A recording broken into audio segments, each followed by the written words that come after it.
हाँ जी, तो क्लास को कंटिन्यू करते हैं। अभी हमने पढ़ा total fixed cost, total variable cost और टोटल कॉस्ट के बारे में। अब जो हम कॉस्ट पढ़ेंगे वो हम पढ़ेंगे एवरेजेस।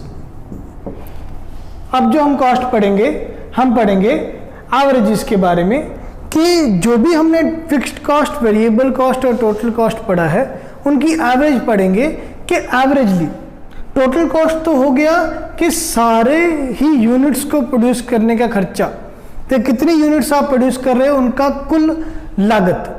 अब हम एवरेज चेक करेंगे इकाई, कि अगर आप एक इकाई, एक यूनिट बना रहे हो तो उसको बनाने पे आपका कितना खर्चा, कितनी लागत लगती है। तो हम एवरेजेस चेक करेंगे। तो सबसे पहले average fixed cost. Average fixed cost कैसे निकलेगी, इसका फॉर्मूला क्या होगा, total fixed cost divided by Q. Total fixed cost divided by Q. Q यहाँ पे क्या है, क्वांटिटी। तो एवरेज फिक्स्ड कॉस्ट कैसे निकालेंगे, total fixed cost divided by quantity. ठीक है, तो इसका अगर टेबल करें यूनिट्स, टोटल फिक्स्ड कॉस्ट और एवरेज फिक्स्ड कॉस्ट। यूनिट्स क्या है, 0 1 2 3 4 5 6। ठीक है, तो टोटल फिक्स्ड कॉस्ट क्या होगी, टोटल फिक्स्ड कॉस्ट तो फिक्स ही रहेगी, 10 10 10 10। ठीक है, एवरेज फिक्स्ड कॉस्ट क्या होगी, total fixed cost divide by units या quantity. 10 divide by 0 infinity, 10 divide by 10 1 10, 10 divide by 2 5, 10 divide by 3 3.33, 10 divide by 4 2.5, 10 divide by 5 2, 10 divide by 6 1.67, 1.67। ठीक है, तो ये टेबल को देख के हमें क्या पता चला, ये टेबल को देख के हमें ये पता चला कि टोटल फिक्स्ड कॉस्ट अगर सेम रहती है, फिक्स रहती है, बट जो एवरेज फिक्स्ड कॉस्ट है वो हमेशा क्या है, गिरती जाएगी गिरती जाएगी गिरती जाएगी, पर कभी भी जीरो नहीं होगी। अब मान लीजिए यहाँ पे मैं 1 करोड़ वस्तुओं की बात करूँ, 1 करोड़ यूनिट्स की बात करूँ, अगर मैं इधर लिख देता हूँ, अगर मैं 1 करोड़ यूनिट्स की बात करूँ और मेरी स्थायी लागत फिक्स है 10 रुपये ही आएगी, पर फिर भी अगर मैं 10 को 1 करोड़ से डिवाइड करूंगा तो वो कुछ ना कुछ तो 0.00000001 आएगा ही आएगा। तो जो एवरेज फिक्स्ड कॉस्ट है, एवरेज फिक्स्ड कॉस्ट है, वो कभी भी जीरो नहीं हो सकती, वो जीरो के साथ साथ में चलती रहेगी। तो इसका ग्राफ कैसे बनेगा, इसका ग्राफ आपको समझाता हूं मैं। एवरेज फिक्स्ड कॉस्ट का ग्राफ कैसे बनेगा।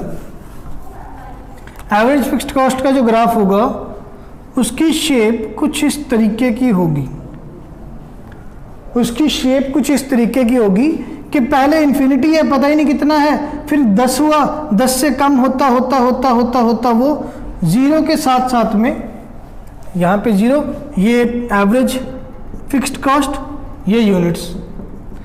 ठीक है, ये वाई एक्सिस, ये x axis.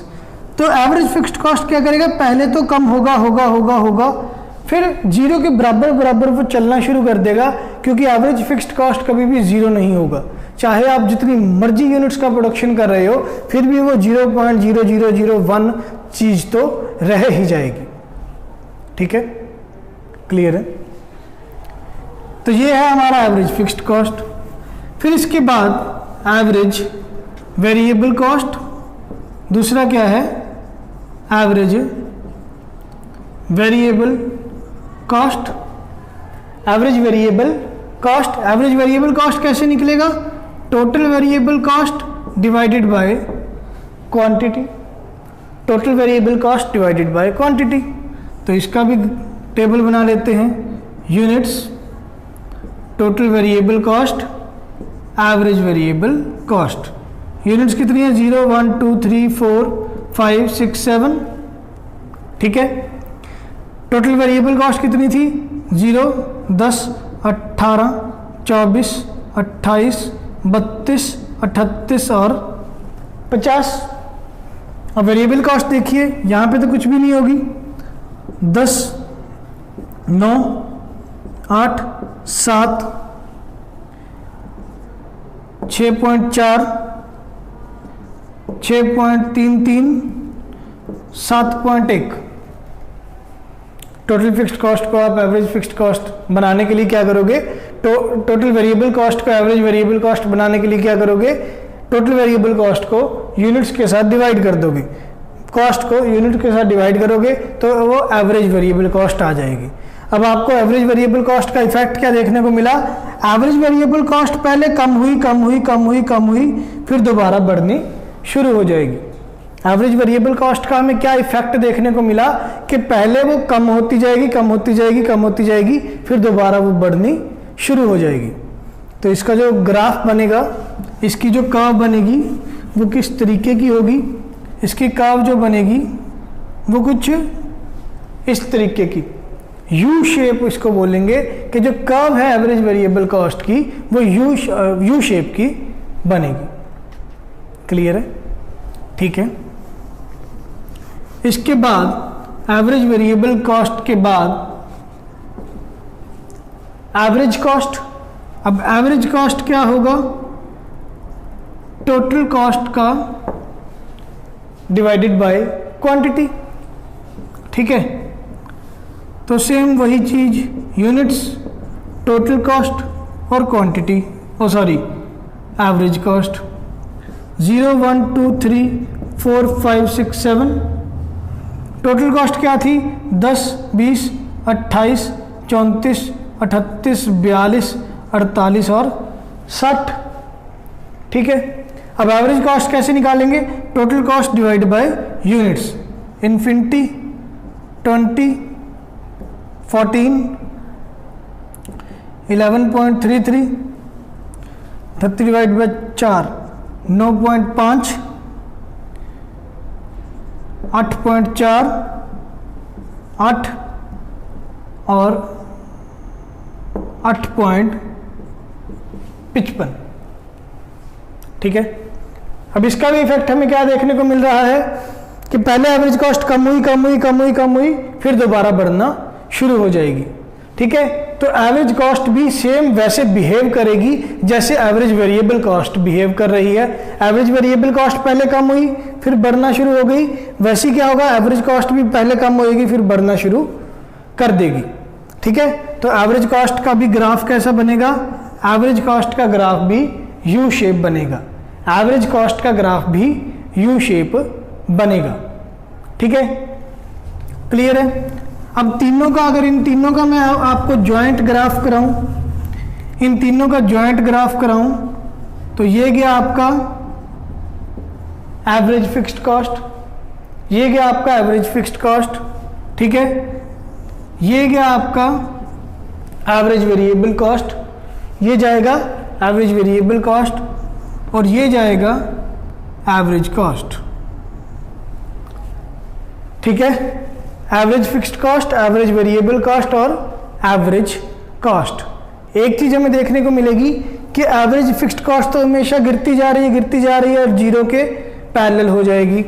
Average variable cost गिर रही है, फिर किसी ना किसी पॉइंट पे ये बढ़ना शुरू हो जाएगी और एवरेज कॉस्ट क्या होगी?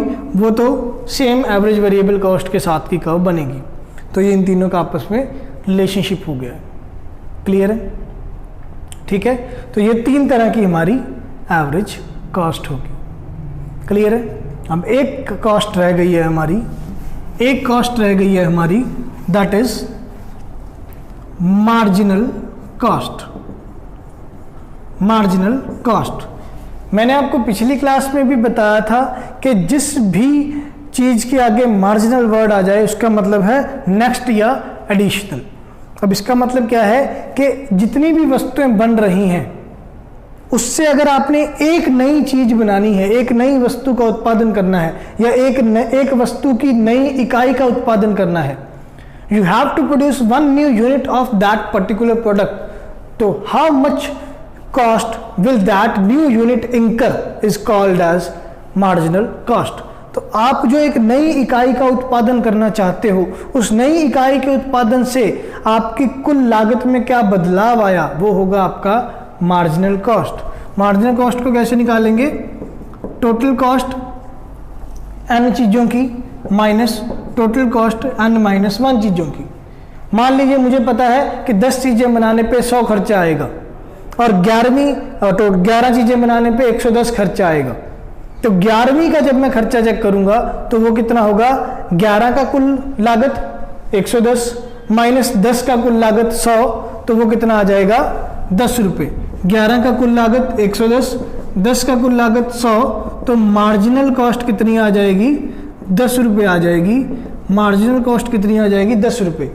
हिंदी या पंजाबी में मार्जिनल कॉस्ट को कहते हैं सीमांत उत्पादन और सीमांत लागत। हिंदी या पंजाबी में मार्जिनल कॉस्ट को क्या कहेंगे, सीमांत लागत। ठीक है, अब मार्जिनल कॉस्ट को निकालने का जो फॉर्मूला है उसके बेस पे इसका टेबल करेंगे, यूनिट्स, टोटल कॉस्ट और मार्जिनल कॉस्ट। टोटल कॉस्ट वाला टेबल याद करेंगे, 10, 20, 28, 34, 38, 42, 48, 60। ठीक है, मार्जिनल कॉस्ट चेक करेंगे। मार्जिनल कॉस्ट क्या होगी, नई टोटल कॉस्ट माइनस पुरानी टोटल कॉस्ट। तो यहाँ पे तो 10, यहाँ पे भी 10, 8, 6, 4, 4, 6, 12। ठीक है, तो ये आ गया हमारा मार्जिनल कॉस्ट। ठीक है, तो यहाँ मार्जिनल कॉस्ट से हमें क्या देखने को मिला, चलो पहले पॉइंट पे मार्जिनल कॉस्ट नहीं लेते हैं क्योंकि इसके ऊपर कुछ नहीं है, तो 10 में से हम क्या माइनस करेंगे पता ही नहीं, तो पहले पॉइंट पे मार्जिनल कॉस्ट नहीं लेते हैं। ठीक है, मार्जिनल कॉस्ट ही आ गई। तो हमें क्या देखने को मिला, मार्जिनल कॉस्ट पहले कम हो रही है, कम हो रही है, कम हो रही है, फिर बराबर रेट पे जा रही है, फिर बढ़ना शुरू हो गई। तो इसका ग्राफ कैसा बनेगा, पहले कम हो रही है, कम हो रही है, कम हो रही है, फिर बराबर रेट पे जाएगी, फिर बढ़ना शुरू हो जाएगी। पहले कम होगी, फिर बराबर रेट पे जाएगी, फिर बढ़ना शुरू हो जाएगी। यहाँ तक आपकी मार्जिनल कॉस्ट कम हुई, इस पॉइंट तक आपकी मार्जिनल कॉस्ट कम हुई, इस पॉइंट पे आपके मार्जिनल कॉस्ट बराबर जा रही है, ए से लेके बी तक आपकी मार्जिनल कॉस्ट बराबर जा रही है और फिर उसके बाद वो बढ़ना शुरू हो जाएगी। तो मार्जिनल कॉस्ट की कर्व भी क्या बनेगी, यू शेप बनेगी। बस उसमें एक छोटा सा डिफरेंस आएगा कि वो किसी न किसी पॉइंट पे बराबर रेट पे एक बार गिरेगी या कम होगी या बढ़ेगी। ठीक है, तो ये हमारा आज का टॉपिक था कॉस्ट के ऊपर।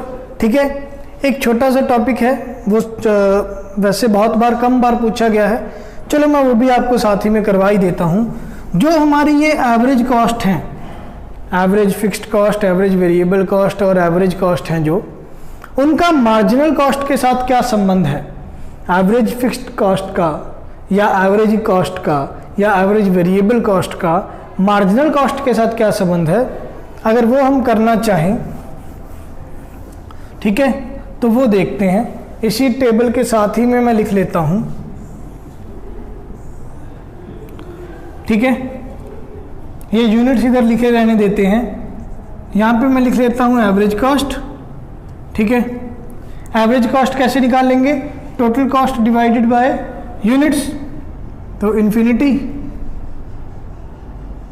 20, 14, 11.33, 9.5, 8.4, 8.33 नहीं 8 और 8.55। ठीक है, ये एवरेज कॉस्ट लिख लिया हमने। फिर इसके बाद एवरेज फिक्स्ड कॉस्ट क्या आया था, वो तो हमेशा गिरती जाएगी, समांतर गिरती जाएगी, तो हम कुछ भी लिख लेते हैं, 10, 5, 3, 2, 10, 5, 3 और 2.75 to 1.5। ठीक है, कुछ भी लिख लिया एवरेज फिक्स्ड कॉस्ट। और एवरेज वेरिएबल कॉस्ट क्या है, एवरेज वेरिएबल कॉस्ट क्या था, एवरेज वेरिएबल कॉस्ट क्या था, मैं ये 1 मिनट देख लेता हूँ कि वीडियो प्रॉपर आ रही है या नहीं आ रही। हाँ जी, आ रही है।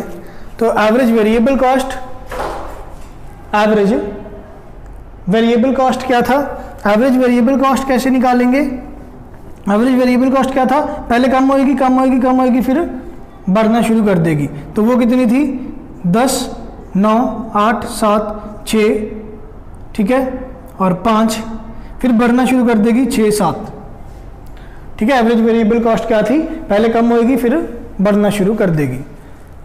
तो इससे हमें ये सारे टेबल से हमें क्या देखने को मिल रहा है, देखिए ध्यान से देखिए कि जो एवरेज कॉस्ट है वो कम हो रही है कम हो रही है कम हो रही है फिर एकदम से बढ़ेगी, ठीक है। और एवरेज वेरिएबल कॉस्ट कम हो रही है फिर एकदम से बढ़ेगी। अब मार्जिनल कॉस्ट के साथ इनका संबंध देखना है। मार्जिनल कॉस्ट के साथ संबंध देखेंगे, पहले पॉइंट पे जितनी वेरिएबल कॉस्ट है उतनी ही मार्जिनल कॉस्ट है। जितनी वेरिएबल कॉस्ट है पहले पॉइंट पे 10, उतनी ही मार्जिनल कॉस्ट है 10। फिर एवरेज कॉस्ट कम हो रही है, पर मार्जिनल कॉस्ट ज़्यादा स्पीड से कम हो रही है। एवरेज कॉस्ट कम हो रही है, एवरेज कॉस्ट 1-1 पॉइंट कम हो रही है और मार्जिनल कॉस्ट 2-2 पॉइंट कम हो रही है। फिर उसके बाद मार्जिनल कॉस्ट बढ़नी शुरू हो गई, 4 से 6 हो गई। ये अभी भी कम हो रही थी, इसको मान लेते हैं ये अभी भी कम हो रही है, ठीक है। एक पॉइंट यहाँ पे क्या है, मार्जिनल कॉस्ट पहले बढ़ना शुरू हो जाएगी एवरेज वेरिएबल कॉस्ट से और एवरेज कॉस्ट से, ठीक है। तो यहाँ पे ये बढ़ गई, एवरेज कॉस्ट भी बढ़ गई, पर ये उनसे भी ज़्यादा बढ़ रही है, ठीक है। अगर आपको ये समझ आ गया तो ठीक है, नहीं तो इसको मैं ग्राफ के साथ समझाता हूँ आपको। ग्राफ देखिए, ग्राफ कैसे बनेगा, ठीक है। पहले तो हम बनाएंगे एवरेज कॉस्ट, ये बन गया एवरेज कॉस्ट, ये बन गया एवरेज कॉस्ट। फिर इसके बाद बनाएंगे हम average variable cost. Average variable cost कैसे बनेगा, एवरेज वेरिएबल कॉस्ट बनेगा ये क्या है हमारा एवरेज वेरिएबल कॉस्ट। और अब मैं बनाना चाहता हूं मार्जिनल कॉस्ट। मार्जिनल कॉस्ट बनेगा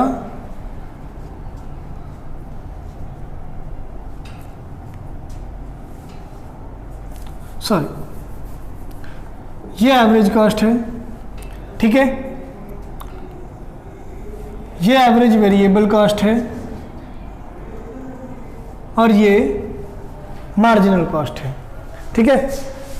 थोड़ा बनाने में दिक्कत आ गया है, दोबारा से बना देते हैं, कोई चक्कर नहीं। ध्यान से देखिए, ये है एवरेज कॉस्ट। हमको इफेक्ट क्या देखने को मिला कि एवरेज कॉस्ट गिरेगी फिर बढ़ जाएगी, और जो एवरेज वेरिएबल कॉस्ट होगी वो भी गिरेगी और बढ़नी शुरू कर देगी, ठीक है। पर जो मार्जिनल कॉस्ट है उसका एक ये सीन है कि marginal cost average variable cost को भी बीच में से काट के जाएगी और एवरेज कॉस्ट को भी बीच में से काट के जाएगी। ये क्वेश्चन बहुत बार एग्जाम्स में आया हुआ है कि मार्जिनल कॉस्ट कौन कौन सी कॉस्ट कर्व्स को बीच में से काट के जाती है। Cut from the lowest point, which to curves that marginal cost curve cuts from the below point. Marginal cost curve कौन कौन सी 2 कर्व्स को बीच में से काट के जा रही है, एवरेज वेरिएबल कॉस्ट को और एवरेज कॉस्ट को, ठीक है।